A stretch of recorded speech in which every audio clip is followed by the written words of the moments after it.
My name is Rebecca Wilson. At 38, I stood at my mother's funeral, heart heavy, not just with grief, but with dread. Because I knew my sister Stephanie would be arriving any minute. 6 years had passed since she stole Nathan, my millionaire fiancé. The man I had planned to marry. I hadn't seen either of them since.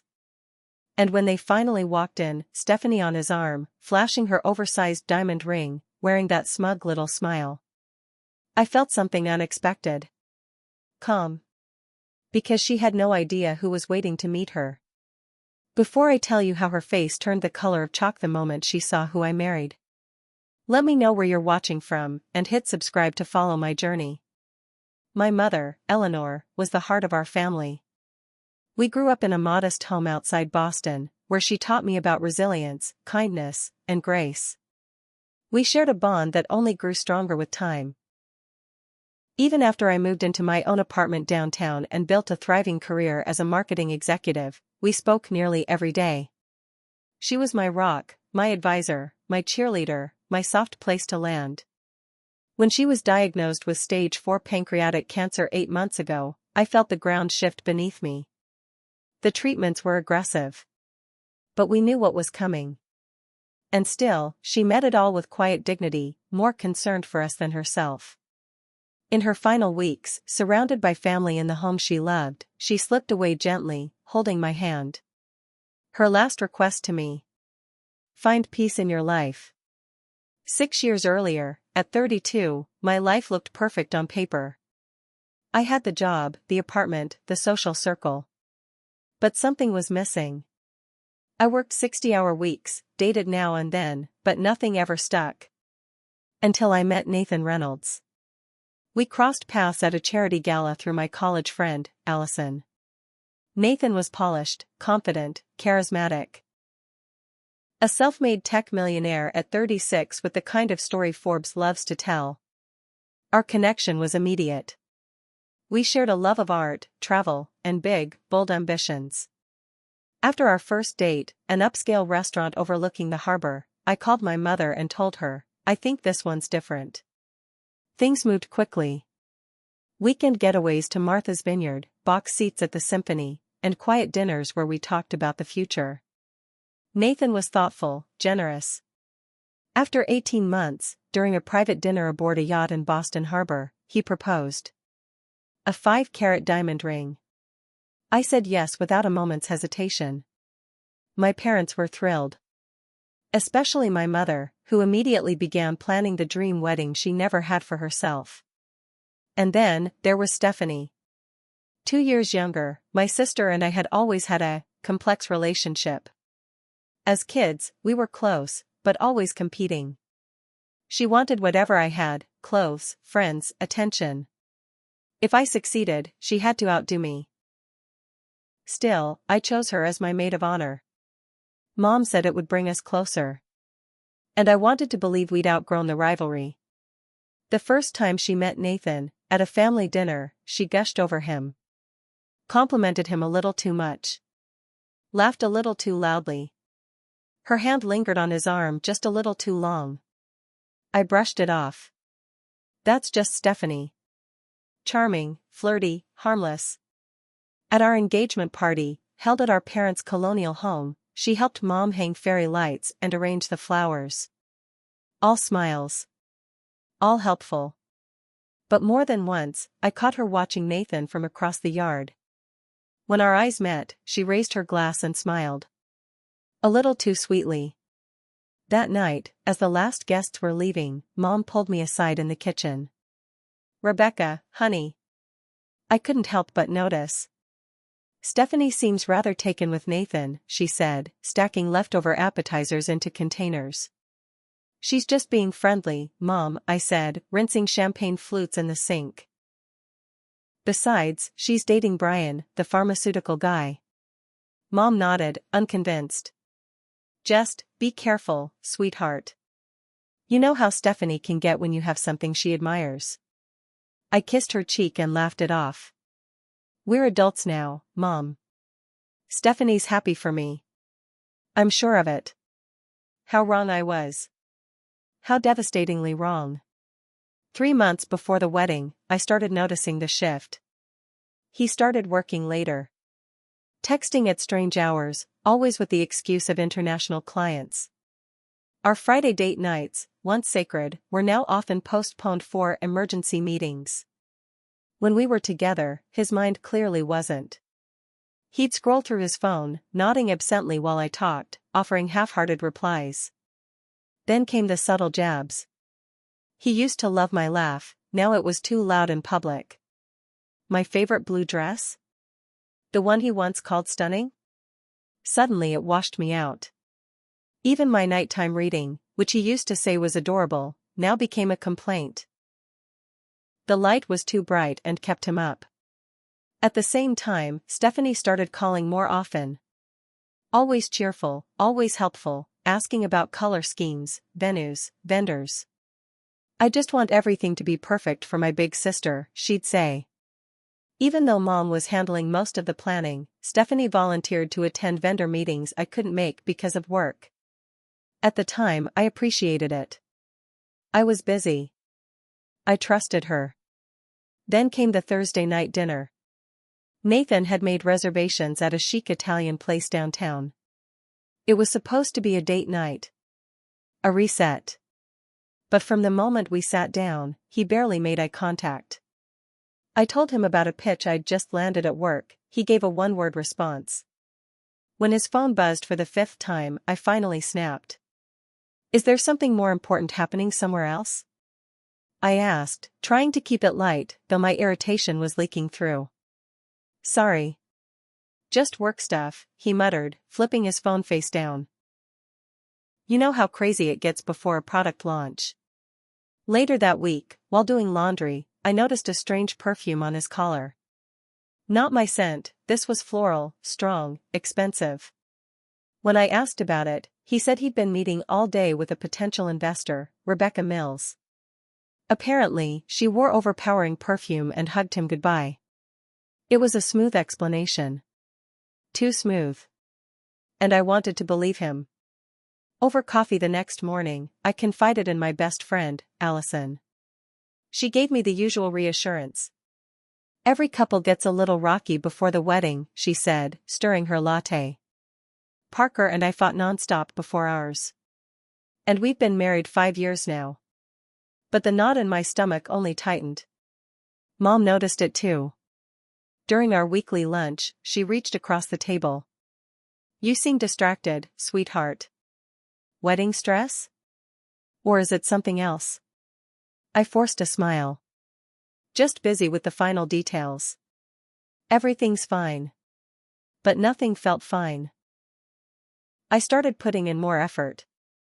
Booked a spa day. Bought new lingerie. Cooked all his favorite meals. But the more I tried, the further away he drifted. Then came the cake tasting.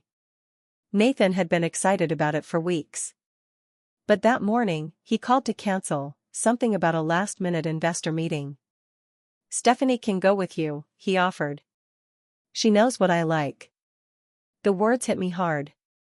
Why would my sister know my fiancé's cake preferences better than I do? Still, I agreed. What choice did I have? The next day, I was cleaning out Nathan's car before a dinner party when I found it. A silver earring, delicate, with a tiny sapphire. I recognized it instantly. It was Stephanie's. She wore them to our engagement party, a gift from our grandmother. That night, I confronted Nathan. His face didn't even flicker. "Oh, your sister must have dropped that when I gave her a ride to the florist last week," he said easily. "She told me she'd lost one." I stared at him. "You never mentioned driving Stephanie to the florist." "Didn't I?" Must have slipped my mind. It wasn't important. When I called Stephanie, her story matched his. Too perfectly. "Oh my God. I've been looking everywhere for that earring," she said, relieved. Nathan was nice enough to give me a ride since my car was in the shop. That night, I couldn't sleep. Had they rehearsed that? Was I just being paranoid? The stress began taking a toll. I lost weight. Dark circles bloomed under my eyes. I started seeing a therapist. I didn't tell Nathan. 3 weeks before the wedding, he came to me with an idea. Maybe we should postpone.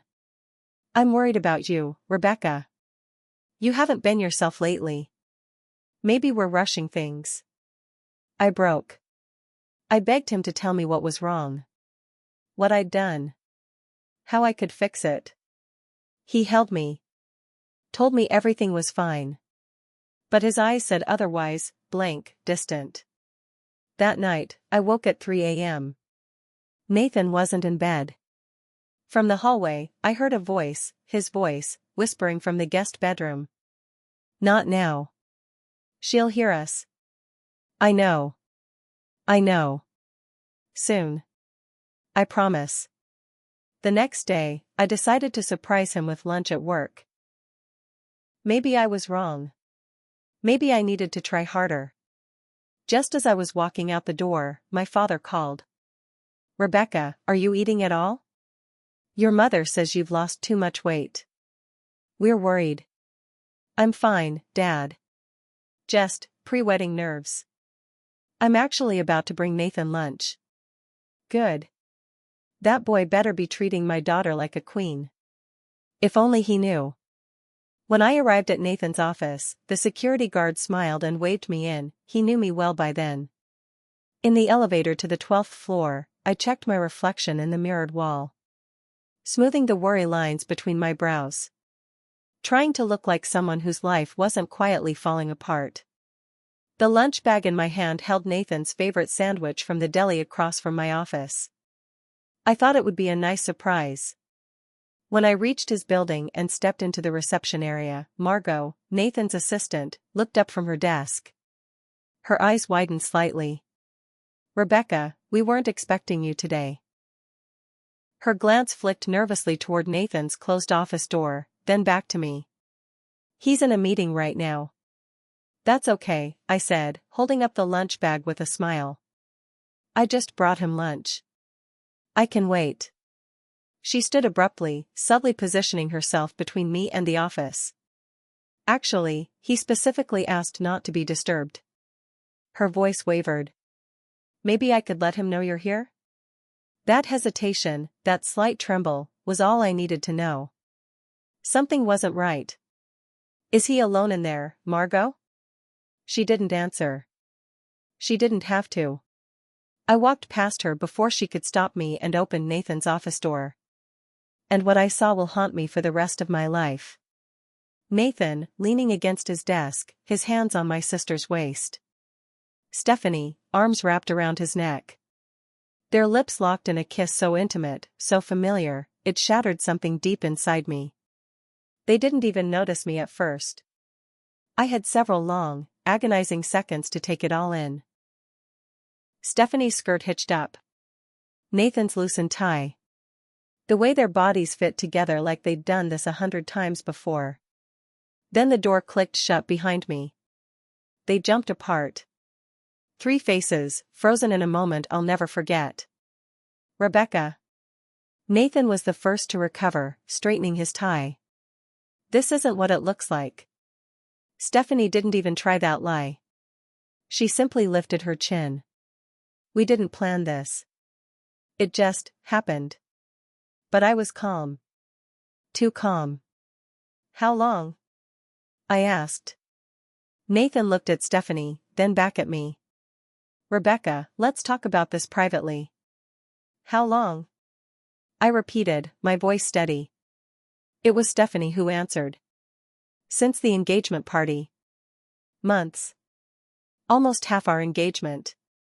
While I'd been picking venues, tasting cakes, choosing flowers. They had been betraying me. Nathan stepped behind his desk, putting distance between us like it was some kind of negotiation. I didn't mean for this to happen, he said. Sometimes feelings change. I was going to tell you after. After what? I cut him off. After the wedding? After the honeymoon? When exactly? His voice had that same rehearsed smoothness he used in client meetings. The lunch bag slipped from my hand. landed with a soft thud on the carpet. I trusted you. Both of you. Stephanie, at least, looked uneasy. It just happened, Becca. We tried to fight it. Don't call me Becca. The childhood nickname felt like another slap. Nothing just happens, Stephanie. You made choices. Every secret text. Every lie. Every moment you looked me in the eye, knowing exactly what you were doing. Nathan pressed the intercom. Margot, please come in. A moment later, she stepped in, eyes avoiding mine. Please escort Rebecca out. She's upset. I'm escorting myself, I said, somehow still composed, despite the wreckage inside me. You two deserve each other. In the elevator, the tears finally came. By the time I reached my car, I was gasping, sobbing so hard I could barely breathe. The drive home was a blur. I remember curling up on the cold bathroom floor of my apartment, phone in hand, calling my mother. I couldn't even form full sentences, just cries and broken words.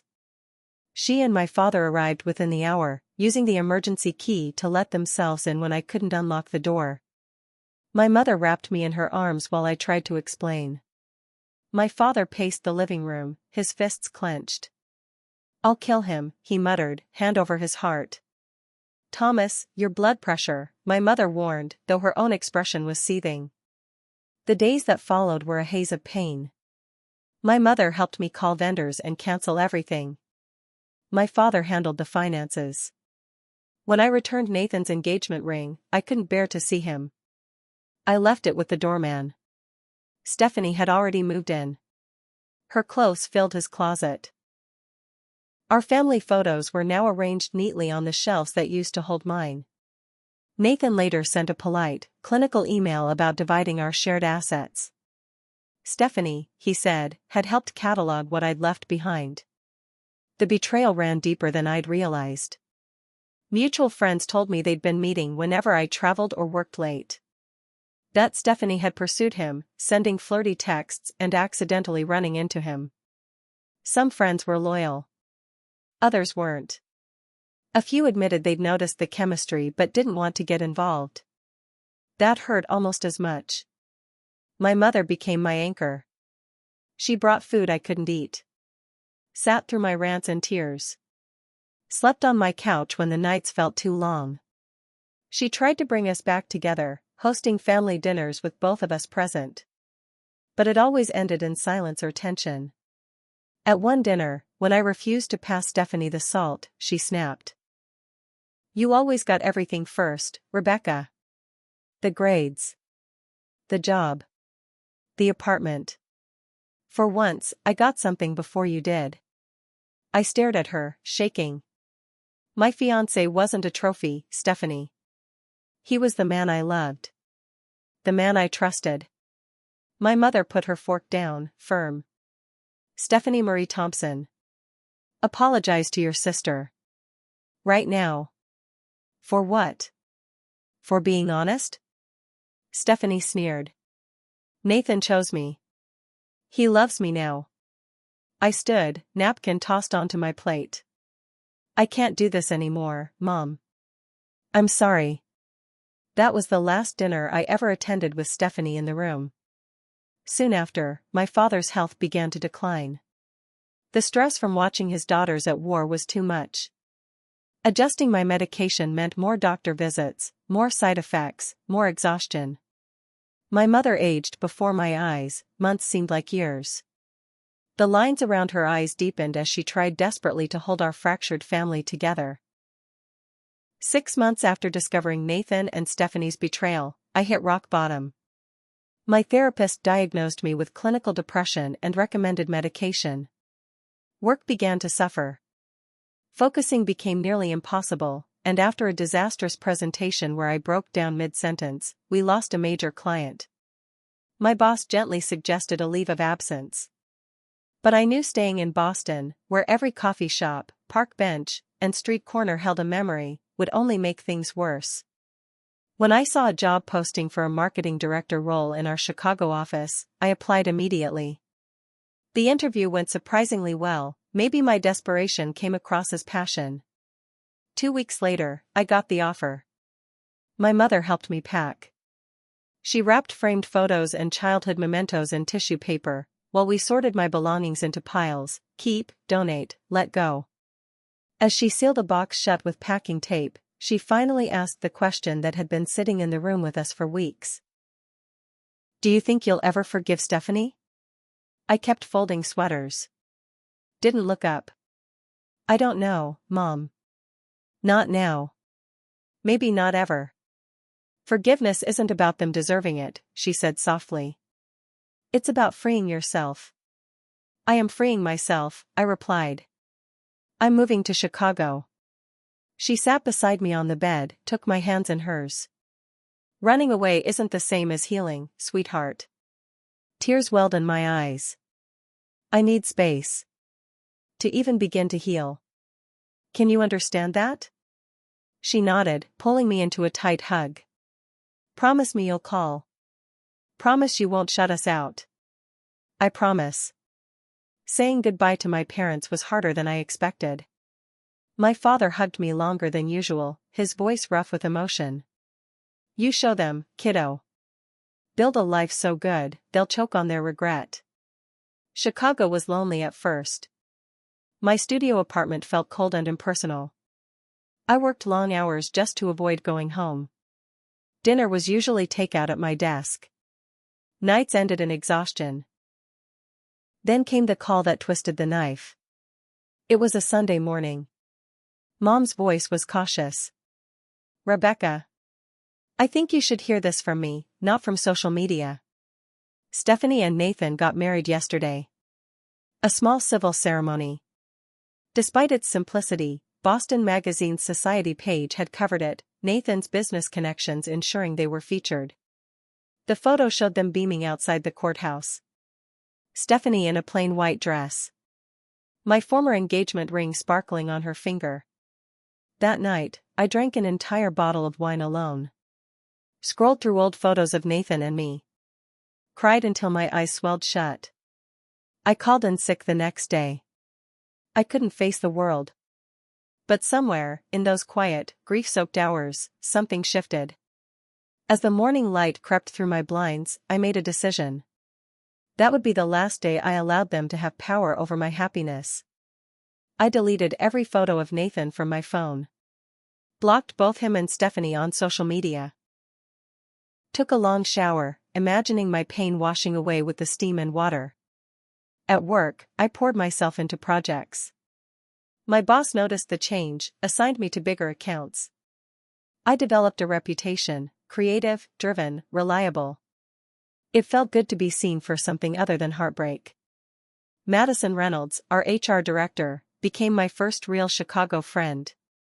She invited me to her book club, introduced me to her friends.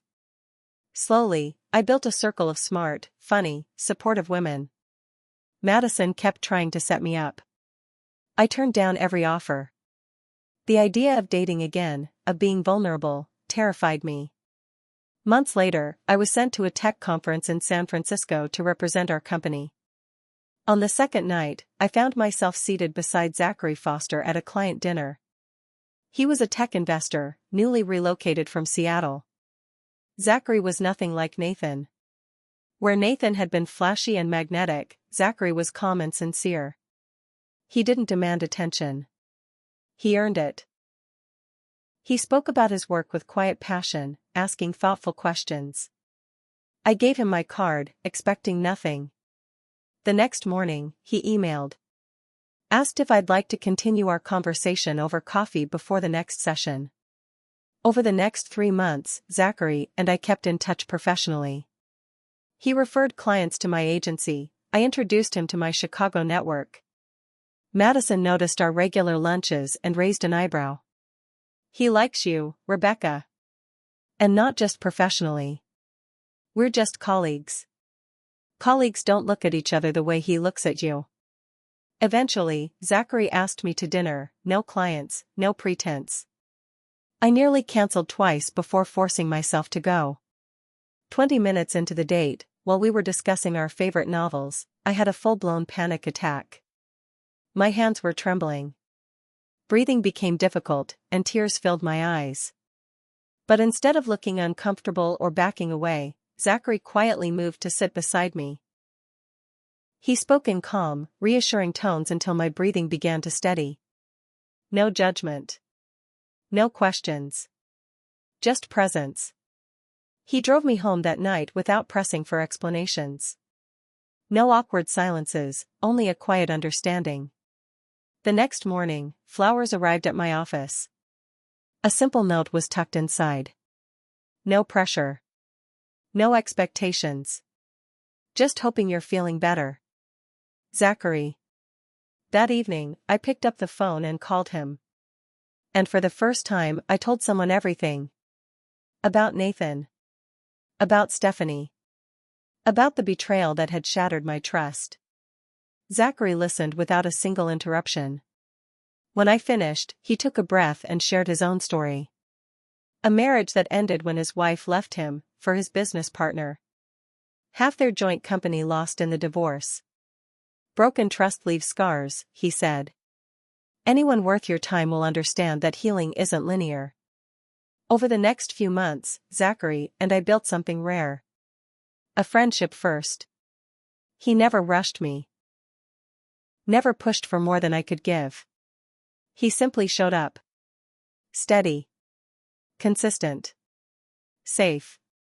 On our 5th date, instead of a bustling restaurant, he cooked dinner at his apartment. A quiet evening, designed intentionally to make me feel comfortable. When anxiety did resurface, because it still did, sometimes, he didn't flinch. He stayed with me, grounded me, reminded me how far I'd come. And slowly, a truth I hadn't dared to believe began to form. Maybe trust was possible again. 1 year after moving to Chicago, I could barely recognize the life I was living. I'd been promoted to senior marketing director, complete with a corner office overlooking the river. My friend circle had grown beyond Madison to include women I laughed with, leaned on, and shared life with. And most unexpectedly, I had fallen deeply, quietly, in love with Zachary. Unlike Nathan's showy gestures, Zachary's love was subtle but unwavering. He remembered the tiniest things. Like how I took my coffee with oat milk, or which true crime podcasts I listened to on long commutes. He respected my independence, never once trying to mold me into someone else. The most healing thing? He never made me feel like I had to earn his affection. It was simply there, offered freely, without condition. When I met his sister Caroline during her visit from Portland, we connected immediately. We exchanged numbers and formed a friendship of our own, separate from Zachary. She shared stories from their childhood in Seattle, each one adding new layers to the man I was growing to love. My relationship with my parents continued from afar. I called my mother weekly, careful to steer the conversation away from Stephanie. My father sometimes joined, his gruff voice softening as he told me how proud he was of my new beginning. I visited twice that year, timing my trips so Stephanie and Nathan would be out of town. Mom occasionally gave updates, her tone always neutral. Their marriage looks perfect on social media, she said once. Photos of lavish vacations and black tie galas. They'd bought a big home in Beacon Hill, renovating every square inch. One evening, while I stirred pasta sauce at my stove, Mom mentioned casually. Stephanie asks about you sometimes. I paused. What do you tell her? That you're doing well. That you're building something new. Does she ever express regret? There was a sigh on the other end. In her own way. She gets quiet when your name comes up. Therapy continued in Chicago. With the help of a new therapist, I unraveled old patterns, rewrote inner narratives, and learned to recognize my triggers. I practiced boundaries. The nightmares of Nathan and Stephanie slowly began to fade. In June, Zachary surprised me with a weekend trip to Michigan's wine country. We stayed in a cozy bed and breakfast surrounded by vineyards. Afternoons were for wine tastings. Evenings, we watched the sun dip below Lake Michigan in soft, golden silence. For the first time in years, I felt fully present. Not waiting for the past to return. Just Here. Happy. On our final night, we walked through the Chicago Botanic Garden. It was late, just after sunset, early summer blooms filling the air with scent. We stopped beneath a trellis draped in climbing roses. Zachary turned to me and took both my hands in his. "Rebecca," he said, voice steady. "This past year, knowing you, has been the greatest gift of my life." Then, slowly, he dropped to one knee. He reached into his pocket and revealed a small ring box. A flash of panic surged. Images of Nathan's proposal flickered like ghosts. But then I looked at Zachary, really looked. And all I saw was him. His steady gaze. His kind eyes. His open heart.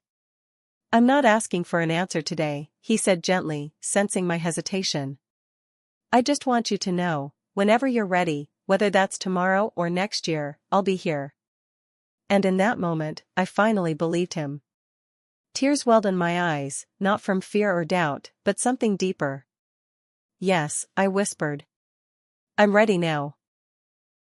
The ring Zachary slipped onto my finger was nothing like the ostentatious diamond Nathan once gave me.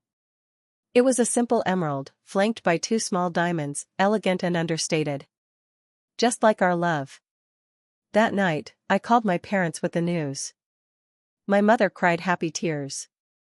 "He sounds wonderful, darling. When can we meet him?" "Soon," I promised. "Very soon." We planned a small wedding, just 30 guests at a historic venue in Chicago. At my mother's gentle urging, I sent Stephanie an invitation. Not because I expected her to come, but because extending it felt like a gesture of healing. Her response arrived via email. Brief. Cold. "Congratulations on your engagement. Unfortunately, Nathan and I have prior commitments that day. Best wishes for your future." Mother was disappointed, but not surprised. "Give her time, Rebecca," she said. "This is progress, in its own way. Look how far you've come." Our wedding day was intimate and joyful. Friends from our new life in Chicago, my parents, and Zachary's family gathered under twinkling lights and soft music. As he walked me down the aisle, my father leaned in and whispered, "I haven't seen you this happy in years, kiddo." Zachary's vows were simple, yet deeply moving. "Rebecca, I promise to remember that love is both strong and fragile, something to be cared for every day. I promise to be worthy of the trust you've given me, knowing how rare and hard-won that gift truly is." We built our life together in Chicago. Bought a brownstone and spent months renovating it side by side. My career continued to grow, eventually landing me a VP title. Zachary's firm thrived, especially as he focused on funding women-led tech startups. At a business dinner one evening, a casual comment brought the past hurtling into the present. A venture capitalist across the table mentioned an old rivalry. "Reynolds?" "Yeah, he and Foster clashed years ago, angel investing space. Reynolds backed the wrong horse. Foster made millions. Reynolds went bankrupt." Later that night, I asked Zachary about it. He nodded slowly. "I was going to tell you eventually. I knew who you were at that conference, not everything, but enough. That you'd been engaged to Reynolds. Why didn't you say something?" "Because I didn't want you to see me as a piece of your past. I wanted you to know me for me." Strangely, I wasn't angry. Instead, it felt like cosmic symmetry, like the universe had quietly stitched the threads of my story back together. 2 years into our marriage, we decided to try for a baby. But month after month passed with no success. Fertility treatments followed, appointments, procedures, heartbreak. Through it all, Zachary remained steady. He held me during tearful nights and reminded me that family could take many forms. Then came the call I'd feared. My mother's cancer had returned. Aggressive. Widespread. We flew to Boston immediately. Met with specialists. Discussed treatment plans. But deep down, we all knew. Time was short. I took a leave from work and moved back into my childhood home. Zachary flew in every weekend, supporting me and helping my father navigate the crushing weight of it all. In her final weeks, my mother and I shared late-night conversations about love, regrets, and the shape of a full life. One evening, as I adjusted her pillows, she touched my hand gently. "I wish you and Stephanie could find peace," she whispered. "Life is too short for so much silence between sisters." "I know, Mom." I swallowed hard. "It's just complicated." "Promise me you'll try, Rebecca." "Not for her, but for you. And maybe a little for your old mother." I promised. Not knowing if I could keep it. But wanting, more than anything, to give her peace. 3 days later, she passed, peacefully, quietly, Zachary, my father, and I at her bedside. I called Stephanie the moment I stepped out of the hospital room. It was our first direct conversation in years. "Mom's gone," I said softly. There was silence. Then a sharp intake of breath, followed by a choked reply. "I'll be there in an hour." She arrived at our parents' house and we hugged, briefly, awkwardly. There were no words to bridge the years we'd lost. Instead, we turned our focus to our father, and the funeral. The real test would come that day, when years of betrayal, grief, and unresolved emotion would collide under one church roof. The morning of my mother's funeral arrived gray and drizzling, like the sky itself had lowered in mourning.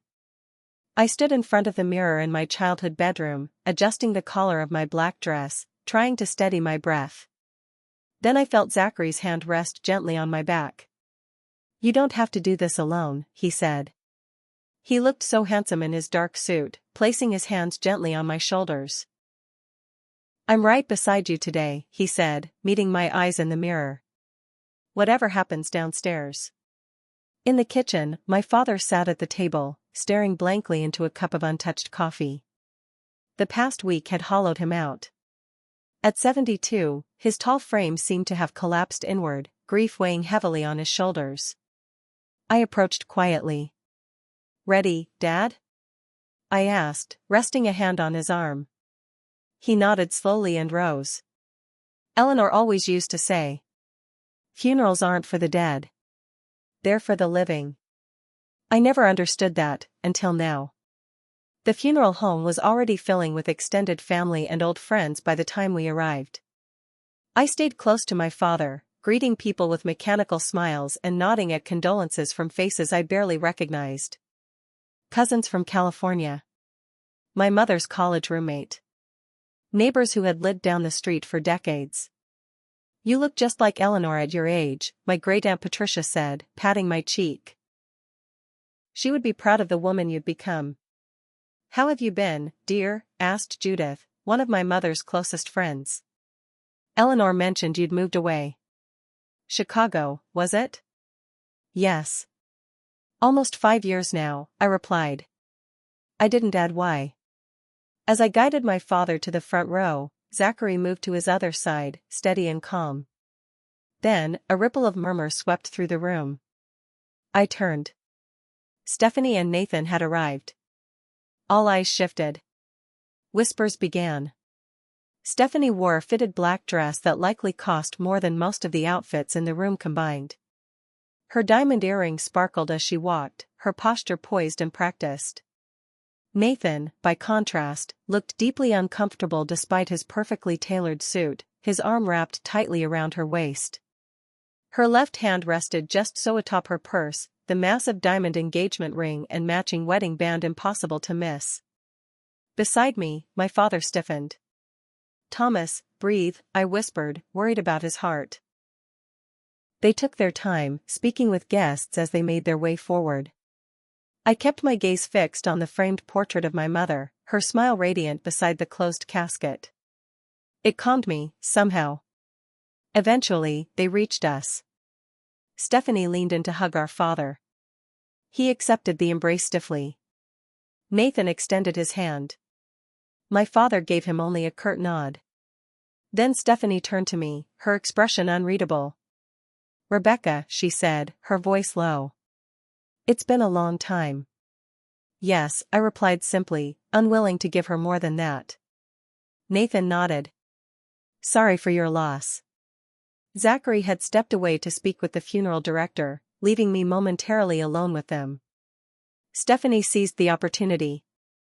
I need to speak with you. Privately, she said, gesturing toward a side room. Against my better judgment, I followed. Better a quiet confrontation than a public scene at our mother's funeral. The small room was sparsely furnished, just a few chairs and a box of tissues. A space for mourners to fall apart in private. Stephanie closed the door behind us. Up close, I could see the fine lines beginning to form around her eyes, ones that even her expensive makeup couldn't quite hide. You look thin, she remarked, eyes scanning me. Grief does that, I replied coolly. She twisted her ring, clearly waiting for a reaction. Nathan and I bought a summer house on Cape Cod last month. 8 bedrooms. Private beach access. I said nothing. Let her fill the silence. We're thinking about starting a family soon. His company just acquired 2 startups.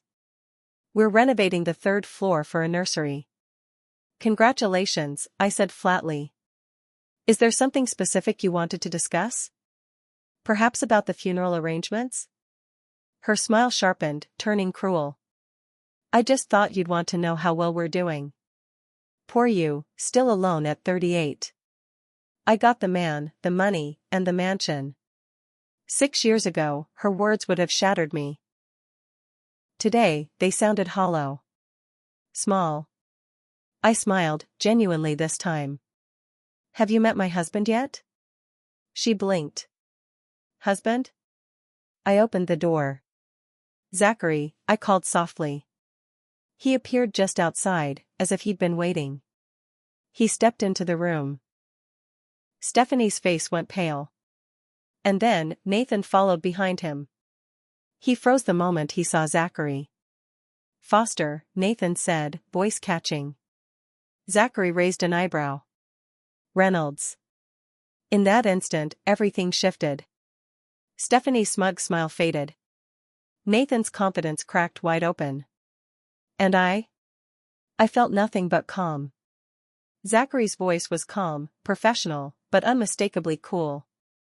It's been, 7 years? Since Macintosh acquired Initech instead of your client, CompuServe, right? Nathan swallowed hard. You two are married? 2 wonderful years now, I said, slipping my hand into Zachary's. Stephanie blinked in recognition. Zachary Foster, she repeated slowly. As in Foster Investments? The same, Zachary replied smoothly. Rebecca and I met at a tech conference in San Francisco. Nathan shifted, trying to regain composure. Foster, we should catch up sometime. I've been meaning to reach out about potential collaborations. Zachary gave a polite but firm smile. My schedule's quite full these days. But you can contact my office, if you'd like. Before anything else could be said, the funeral director appeared to let us know the service was about to begin. As we returned to the chapel, a low murmur spread behind us. Clearly, the connection between Zachary and Nathan hadn't gone unnoticed in business circles. We had just taken our seats when my father suddenly clutched his chest, his face contorting in pain. Dad! I cried out, jumping to his side. Zachary was already dialing for help, calm but urgent. We quickly moved my father to a private room, the service temporarily paused. A doctor in attendance examined him and determined it was likely stress, not another heart attack. Stephanie appeared a moment later, her expression filled with genuine worry. Is he okay? Should we call an ambulance? Her voice trembled. The doctor says he's stable, I replied, honestly surprised by her sincerity. Just overwhelmed. For the next 20 minutes, the 4 of us sat in tense silence, united, if only briefly, by concern for our father. When he insisted we continue with the service, we returned to the main room.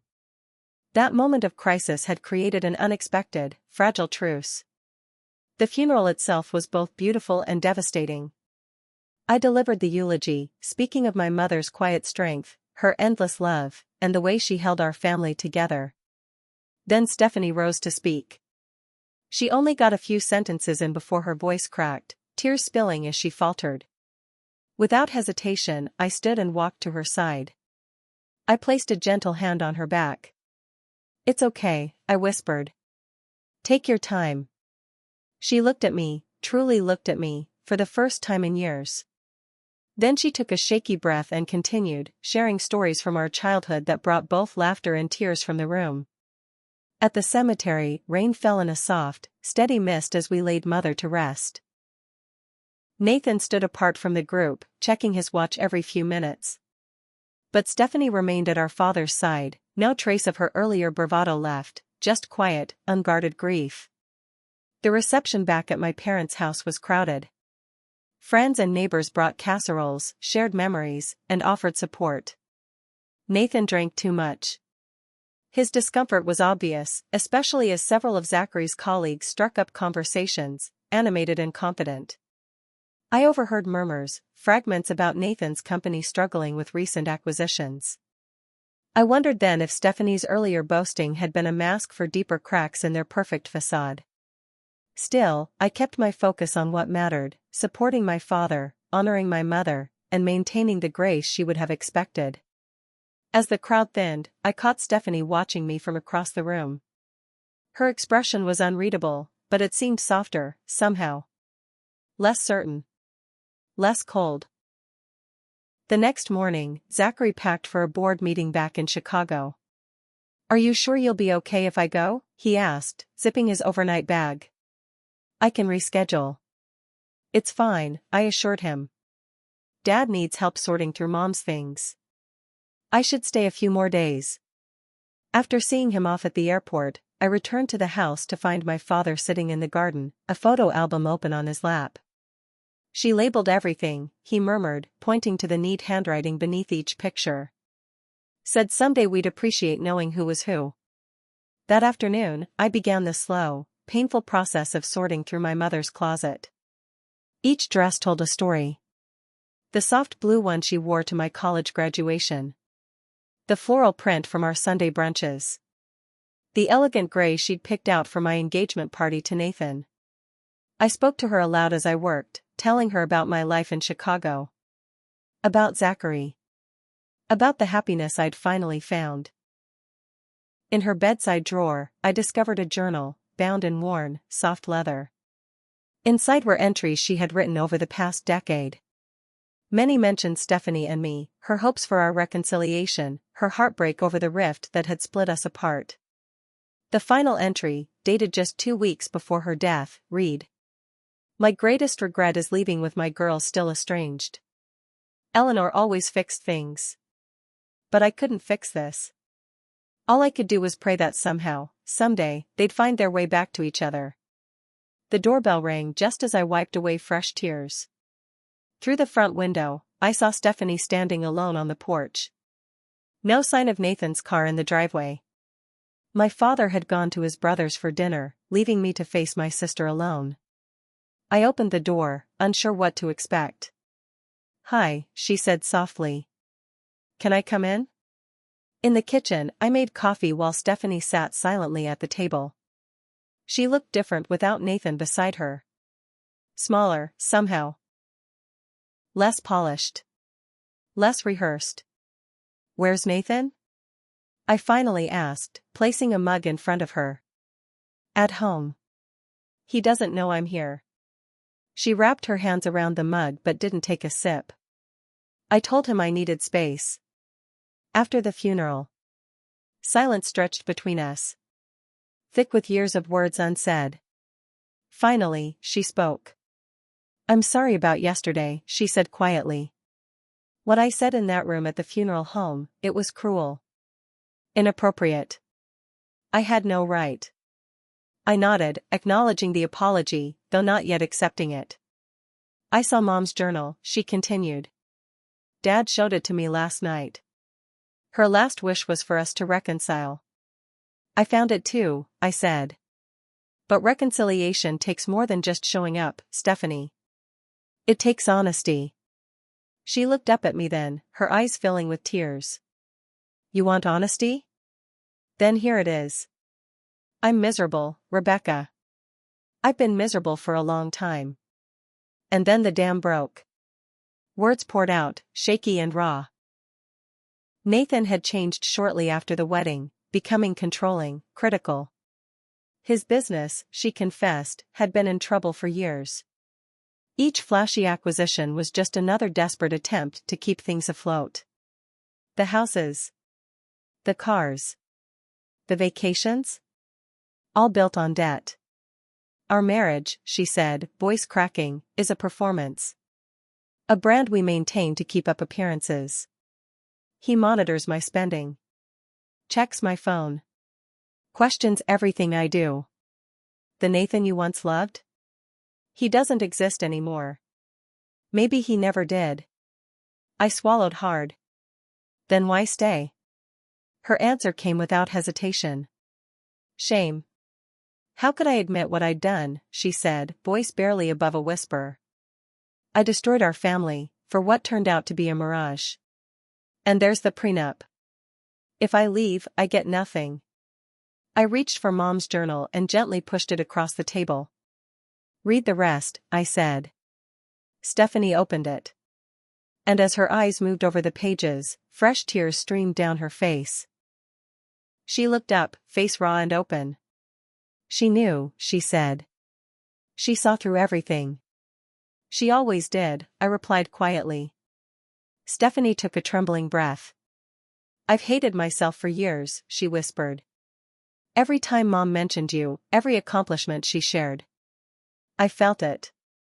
The weight of what I'd done. She looked me straight in the eyes. I'm planning to leave him, Rebecca. I've already met with a lawyer. I just couldn't go through with it until I told you the truth. I didn't know what I felt in that moment. Vindication, yes. But also something I hadn't expected, compassion. The sister who had once betrayed me was now living inside a prison of her own making. And I wouldn't wish that on anyone. I don't expect forgiveness, she added quickly. I know I don't deserve it. But I needed you to know before I blow up my life again. We spent the rest of the afternoon going through Mom's things. Old clothes, letters, photo albums. For the first time in years, we shared memories. Both painful and sweet. Remember when we used to bake cookies with her? Stephanie said with a half-smile. She never made one batch. Always made both, chocolate chip for you, sugar for me. I nodded. She said peace starts with dessert. Stephanie laughed through tears. And those notes she used to leave in our lunchboxes?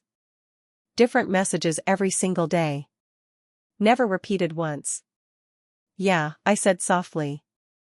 She always found the words. We weren't magically healed. The wounds were too deep for that. But something had shifted. A tiny bridge built by grief and love. As Stephanie gathered her coat, I asked. What will you do? File for divorce when my lawyer says it's safe. Find a small apartment. Start over. She hesitated at the door. And you? Will you go back to Chicago? Yes, I nodded. That's where my life is. With Zachary. She studied me for a moment. You seem happy. It wasn't a question. I am. Truly. She smiled sadly. I'm glad. One of us should be. We hugged. Briefly. Awkwardly. But sincerely. It wasn't forgiveness. Not yet. But it was a beginning. Back in Chicago, I returned to my life. Our brownstone. My work. Zachary. 6 months after Mom's funeral, I discovered I was pregnant. After years of trying, it finally happened. The joy was overwhelming, though tinged with sorrow. I wished my mother could have met her grandchild. But I felt her presence in quiet moments. In dreams. In the gentle rhythm of becoming a mother myself. Stephanie and I stayed in cautious contact, occasional phone calls, texts. She followed through, filed for divorce, moved into a modest apartment, got a job at a small marketing firm. She faced gossip, judgment. But she kept going. For the first time in her life, Stephanie was trying to live authentically. Looking back now, I see the irony. Losing Nathan had felt like the end of everything. But really, it was the beginning. Zachary didn't just love me, he respected me. He didn't eclipse my ambition, he celebrated it. Together, we built something strong. Something real. Mom used to say forgiveness wasn't for others, it was for us. A release. She was right. The anger didn't vanish overnight, but eventually, it lifted. And with it, I began to see the past clearly, and the future with hope. The scars remain. But they no longer define me. As I sat in the nursery, Zachary painting the walls a soft green, I thought about the lessons I would pass on to our child. That loss can lead to discovery. That endings can make room for beginnings. That sometimes, the hardest chapters lead to the most beautiful stories. 6 years ago, I thought betrayal would break me. But it made me stronger, wiser, and more whole. Have you ever faced a loss that unexpectedly led to something better? I'd love to hear your story, drop it in the comments. And if this journey resonated with you, please subscribe and share it with someone who needs to hear that pain doesn't get the final word. Thanks for listening. And remember, sometimes, the most difficult chapters lead to the most beautiful endings.